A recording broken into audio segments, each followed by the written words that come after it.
Hello everyone, I hope आप सभी बहुत अच्छे होंगे। जैसा कि आप सभी लोगों को बहुत लंबे समय से केवीएस में भर्ती का इंतज़ार था, तो केवीएस ने जो है टीजीटी, पीजीटी और पीआरटी के लिए जो है, इसके अलावा नॉन टीचिंग पोस्ट के लिए भी जो है नोटिफिकेशन जारी कर दिया है।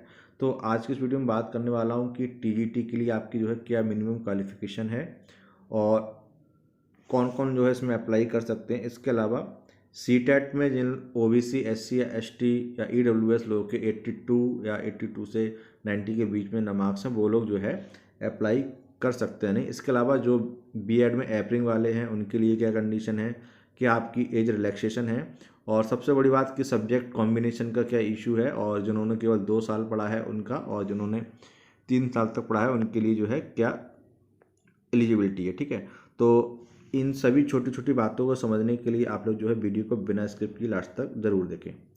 तो सबसे पहले देख लेते हैं, ये आपकी एज लिमिट है, जो अपर एज लिमिट है वो आपकी है 35 साल। ठीक है, और ये आपकी एज लिमिट जो है काउंट होगी 26/12/2022 के अकॉर्डिंग। ठीक है, इसके अलावा ओबीसी, एससी, एसटी, फीमेल के लिए जो है अलग से एज रिलैक्सेशन है, वो आप वीडियो के लास्ट में देख लेना। ठीक है, अब बात कर लेते हैं हम क्वालिफिकेशन की। तो इसमें देखिए, वो लोग एलिजिबल हैं जिन्होंने 4 इयर्स इंटीग्रेटेड डिग्री कोर्स कर रखा है। ठीक है, 4 इयर्स इंटीग्रेटेड डिग्री कोर्स में क्या होता है, आपको ग्रेजुएशन प्लस बीएड दोनों की जो है डिग्री मिल जाती है, और आपने जो है जिस सब्जेक्ट से जो है आपने अप्लाई करना है कंसर्न सब्जेक्ट, उसमें जो है आपके कम से कम 50% मार्क्स हो। ठीक है, दूसरी क्या है, या फिर आपने क्या किया हो, या फिर आपने बैचलर डिग्री की हो 50% मार्क्स के साथ। ठीक है, मतलब आपने कोई भी बैचलर डिग्री कर रखी है, उसमें आपके क्या 50% मार्क्स हो, और सब्जेक्ट का जिसमें आप अप्लाई करना चाह रहे हैं उसका जो है कॉम्बिनेशन बन रहा हो। ठीक है, इसके अलावा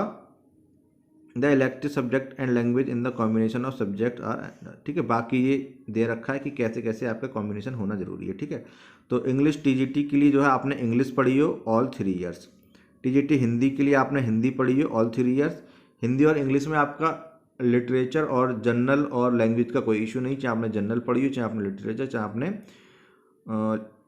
लैंग्वेज वाली, तीनों ही जो है एलिजिबल हैं। ठीक है, तो ये तो हो गया लैंग्वेज के लिए। टीजीटी, एसएसटी के लिए आपने जो है इनमें से कोई 2 सब्जेक्ट पढ़े हों, जैसे history, geography, economics, political science. ठीक है, लेकिन उसमें से भी ये ज़रूरी है कि आपने हिस्ट्री और ज्योग्राफी में से कोई एक तो पढ़ा ही हो। ठीक है, तो हिस्ट्री और ज्योग्राफी में से कोई एक, इसके अलावा इकोनॉमिक्स और पॉलिटिकल साइंस में से कोई एक। ठीक है, बाकी 3 ईयर्स का कॉम्बिनेशन मैं इसमें आगे बताऊंगा। ठीक है, टीजीटी साइंस के लिए आपने बॉटनी, जूलॉजी और केमिस्ट्री तीनों पढ़े हों, तो टीजीटी साइंस का जो है बहुत ही डेडली कॉम्बिनेशन है, काफ़ी लोग इसकी वजह से बाहर होंगे। ठीक है, अभी आगे मैं और डिटेल में बताऊंगा इस कॉम्बिनेशन के बारे में। टीजीटी संस्कृत के लिए आपने जो है संस्कृत जो है ऑल 3 ईयर्स पढ़ी हो। टीजीटी मैथ्स के लिए आपने जो है मैथ्स पढ़ा हो ऑल 3 ईयर्स। इसके अलावा physics, chemistry, electronics, computer science और स्टैटिक्स, इनमें से कोई 2 सब्जेक्ट भी पढ़े हो। ठीक है, तो मैथ्स के साथ इनमें से कोई 2 सब्जेक्ट। ठीक है, तो ये तो हो गया आपका। इसके अलावा आपके पास, ये तो ग्रेजुएशन का था यहाँ से लेके यहाँ तक। ठीक है, आपने ग्रेजुएशन किया हो या फिर ये इंटीग्रेटेड वाला होता है वो। इसके बाद आपको जो है बीएड होना ज़रूरी है। ठीक है, बीएड और इक्विवेलेंट डिग्री। इक्विवेलेंट का मतलब आपका डिप्लोमा या बीटीसी डीएलएड से नहीं है, मतलब अगर किसी स्टेट में किसी और नाम से बीएड को जाना जाता है तो। ठीक है, इसके अलावा आप पास होना ज़रूरी है, आपको central eligibility test CTET paper 2। ठीक है, पेपर 2 होना, आपका पास होना ज़रूरी है। इसके अलावा आपको जो है हिंदी और इंग्लिश की नॉलेज हो। ठीक है, और आपकी कंप्यूटर की नॉलेज जो है डिजायरेबल हो, इसके लिए कोई डिप्लोमा या कोई नहीं मांगा जाएगा, बस आपको बेसिक नॉलेज होनी चाहिए। ठीक है, अब बात कर लेते हैं कि सीटेट में ओबीसी, एससी, एसटी, पीएच, इनके लिए जो पासिंग मार्क्स है वो 82 है। ठीक है, चाहे वो किसी से स्टेट से बिलोंग करते हो, अगर वो सेंट्रल की रिजर्वेशन वाली जो कास्ट है उसमें आते हैं तो वो जो है एलिजिबल होंगे, अगर उनके 82 प्लस मार्क्स हैं। ठीक है, 82, 83, 54 जितने भी मार्क्स हैं वो जो है एलिजिबल होंगे ओबीसी, एससी, एसटी, पीएच। इसके अलावा जनरल और ईडब्ल्यूएस, इनके लिए कोई भी रिलैक्सेशन नहीं है, जैसा कि होता ही है, इनके लिए 90 पासिंग मार्क्स है। ठीक है, और फीमेल के लिए अलग से कुछ भी नहीं है, अपनी कैटेगरी के अकॉर्डिंग उनके लिए है। ठीक है, इसका मैं प्रूफ अभी आपको आगे दिखा दूंगा। ठीक है, पूरा प्रूफ है मेरे पास। ये आपका सीटेट 2022 जो लोग एपरिंग में हैं वो लोग जो है आपका एग्ज़ाम दे पाएंगे नहीं दे पाएंगे, ये उसके रिगार्डिंग है।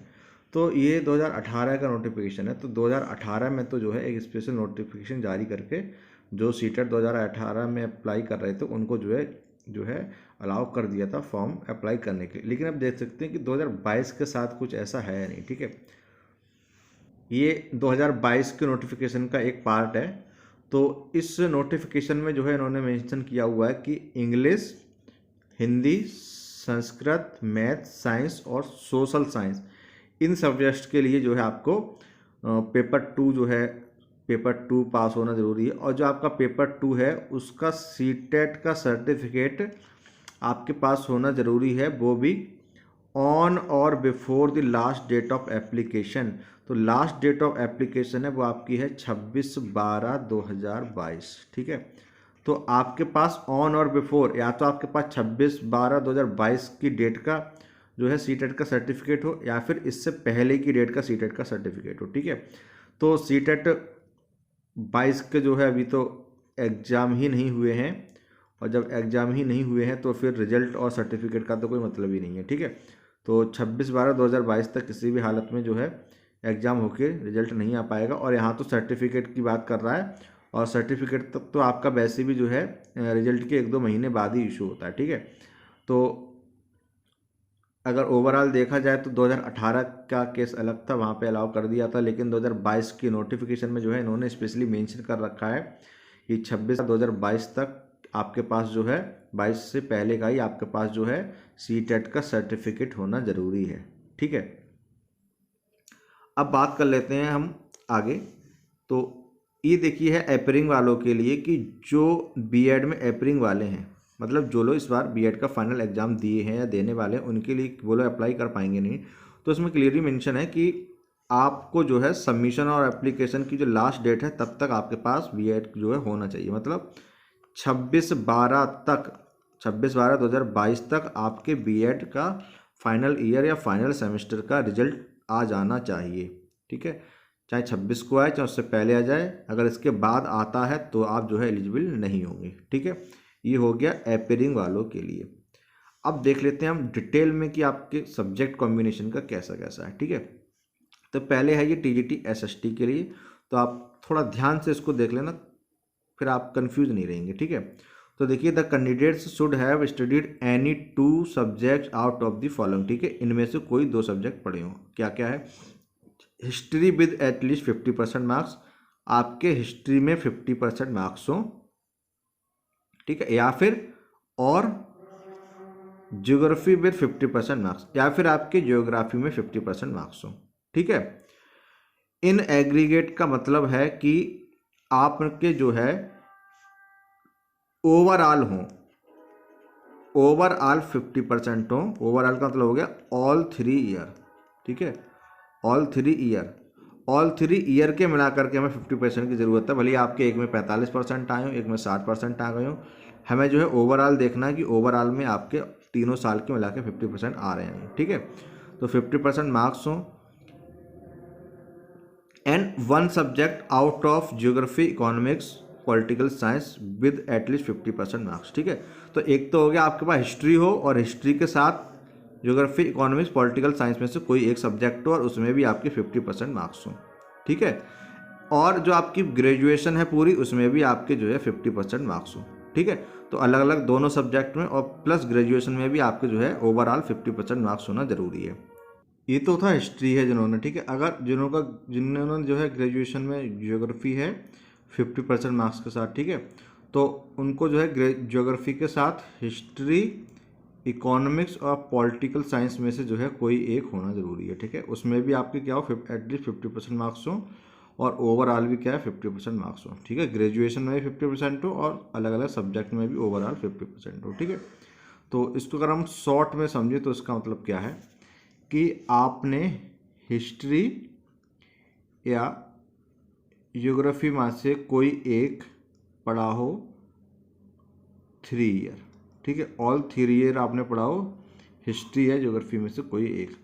इसके अलावा इकोनॉमिक्स और पॉलिटिक्स का कॉम्बिनेशन है, ठीक है। इकोनॉमिक्स या पॉलिटिक्स, इनमें से कोई एक आपने जो है पढ़ा हो, 3 साल पढ़ा हो तो 3 साल, और कोई ज़रूरी नहीं 3 साल, 2 या 3 साल, एटलीस्ट 2, ठीक है। एटलीस्ट 2 तो होगा ही, ठीक है। एटलीस्ट 2, ठीक है। तो हिस्ट्री या ज्योग्राफी में से कोई एक हो और वो 3 साल पढ़ा हो। इसके अलावा हिस्ट्री और ज्योग्राफी में से कोई एक होने के बाद दूसरा इको पॉलिटिक्स या हो, और इसमें से जो आपने कम से कम 2 साल पढ़ा हो तब भी ठीक है, ठीक है। तो हिस्ट्री और ज्योग्राफी में से कोई एक आपने जो है 3 साल पढ़ा होना जरूरी है, ठीक है। बाकी जो दूसरा होगा वो कोई ज़रूरी नहीं है 3 साल पढ़ा होना। अगर मान लो आपने हिस्ट्री और ज्योग्राफी दोनों पढ़े हैं, इकोनॉमिक्स और पॉलिटिक्स नहीं पढ़ा है, तो फिर आपको 2 का तो ये कॉम्बिनेशन हो ही गया, अब ये ज़रूरी नहीं है। और हिस्ट्री और ज्योग्राफी में से कोई एक आपने 3 साल पढ़ा हो, दूसरा आपने अगर 3 साल नहीं भी पढ़ा है तब भी आप एलिजिबल हैं, ठीक है। तो आई होप ये आपको समझ में आ गया होगा। अगर फिर भी डाउट होता है कमेंट बॉक्स में पूछ लेना अपनी कॉम्बिनेशन के अकॉर्डिंग, ठीक है। हिस्ट्री और ज्योग्राफी में से कोई एक, इसके अलावा इन दोनों में से कोई एक, तो इन दोनों में से जो कोई एक होगा वो 3 साल, और इन दोनों में से जो एक होगा वो किसी भी साल पढ़ा हो, ठीक है।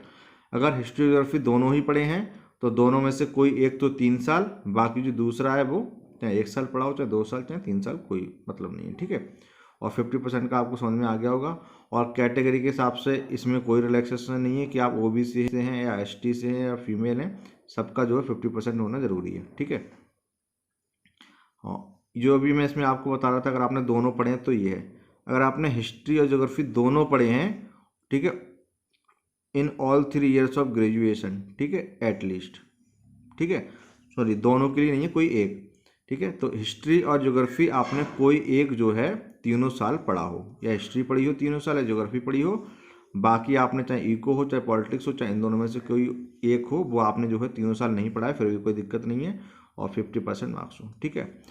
जिन्होंने ऑनर्स किया है हिस्ट्री में उनके लिए क्या है कि हिस्ट्री तो उन्होंने जो है सारे साल पढ़ी हो, ठीक है, ऑल 3 ईयर्स जो भी है उनका system. But economics, geography, economics, political science में से कोई जो है आपने, अगर चाहे आपने फर्स्ट और सेकंड ईयर अगर 1 या 2 साल पढ़े तब भी आप एलिजिबल हैं, ठीक है। अगर 1 साल पढ़ा है तो 2 साल हैं तब भी, ठीक है। और 50% वाली इसमें भी है। सेम आपका है, अगर आपने जो है ऑनर्स हैं आप ज्योग्राफी में, तो ज्योग्राफी में इसके अलावा आपने जो है ज्योग्राफी तो आपने जो है सभी साल पढ़ी हो, इसके अलावा हिस्ट्री, इकोनॉमिक्स और पॉलिटिकल साइंस में से कोई एक आपने जो है 1 या 2 साल पढ़ी है तो आप एलिजिबल हैं, ठीक है। तो ये तो था एसएसटी के लिए। बाकी 50% वाला सेम इसकी तरह इसमें भी है। अब बात कर लेते हैं टीजीटी मैथ्स के लिए। तो मैं आपको शॉर्ट में एक बार बता देता हूँ टीजीटी मैथ्स के लिए क्या है। आपने मैथ्स पढ़ी हो ऑल 3 ईयर, ठीक है, ऑल 3 ईयर आपने मैथ्स पढ़ी हो। इसके अलावा आपने फिजिक्स, केमिस्ट्री, इलेक्ट्रॉनिक्स या कंप्यूटर साइंस और स्टैटिक्स इनमें से एटलीस्ट 2 ईयर पढ़ी हो, ठीक है, एटलीस्ट 2 ईयर पढ़ी हो, और 2 ईयर तो सबने पढ़ी ही होती है, ठीक है। तो मैथ आपने ऑल 3 ईयर पढ़ी हो, और इनमें से आपने कोई 2 जो है अगर 2 ईयर भी पढ़े हैं तो आप एलिजिबल हैं। बाकी जिन्होंने मैथ में ऑनर्स डिग्री की है सेम उनके लिए है। मैथ तो उन्होंने जो है ऑल 3 ईयर पढ़ी हो, बाकी की जो 2 सब्जेक्ट हैं, ठीक है, वो आपने पढ़े हों। जिन्होंने बीए ऑनर्स किया है मैथ्स में, और जिन्होंने बीएससी ऑनर्स किया है, ठीक है, किसी और सब्जेक्ट से मैथ्स के अलावा, वो जो है एलिजिबल नहीं है, ठीक है। तो जिन्होंने बीए ऑनर्स मैथ्स से किया है और जो उन्होंने बीएससी ऑनर्स की है मैथ्स के अलावा किसी और सब्जेक्ट से, वो जो है एलिजिबल नहीं है, ठीक है। तो मैथ्स के अलावा किसी और से बीएससी वो तो एलिजिबल होंगे ही नहीं, लेकिन यहाँ पे उन्होंने बीए ऑनर्स को मैथ्स में जो है उनको भी जो है एलिजिबल नहीं माना है, ठीक है। अब बात कर लेते हैं टीजीटी साइंस की। बहुत ही डेडली कॉम्बिनेशन है टीजीटी साइंस का।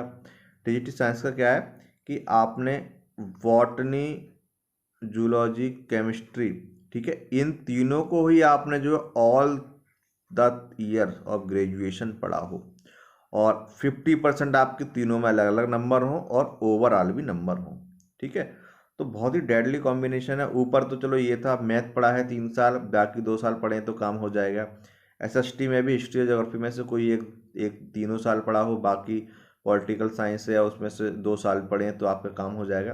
बट यहाँ ऐसा नहीं है। बॉटनी, बायोलॉजी, बॉटनी, जूलॉजी और केमिस्ट्री तीनों ही जो है 3 साल आपने पढ़े हो, तब आप जो है एलिजिबल हो पाएंगे साइंस के लिए। तो साइंस का कॉम्बिनेशन जो है बहुत ही ज़बरदस्त है। तो बहुत लोगों को दिक्कत होगी साइंस के कॉम्बिनेशन बनाने में, ठीक है। और जिन्होंने ऑनर्स डिग्री की है, ठीक है, उन्होंने बॉटनी, जूलॉजी, केमिस्ट्री, ठीक है, विद 50% मार्क्स के साथ जो आपने जो है किया हो, और बाकी जो आपके अदर 2 सब्जेक्ट्स होंगे वो भी आपने जो है 50% मार्क्स के साथ जो है किया हो, ठीक। अब हम देख लेते हैं आपका इंग्लिश के लिए, हिंदी के लिए और संस्कृत के लिए। तो इसके लिए कुछ स्पेशल नहीं है, बस वो ये हिंदी, इंग्लिश और संस्कृत जो है आपने ग्रेजुएशन में तीनों साल पढ़ी हो, चाहे आपने लिटरेचर हो, चाहे आपका जनरल हो, चाहे आपकी लैंग्वेज हो, ठीक है। तो ये हो गया पूरा उसके लिए।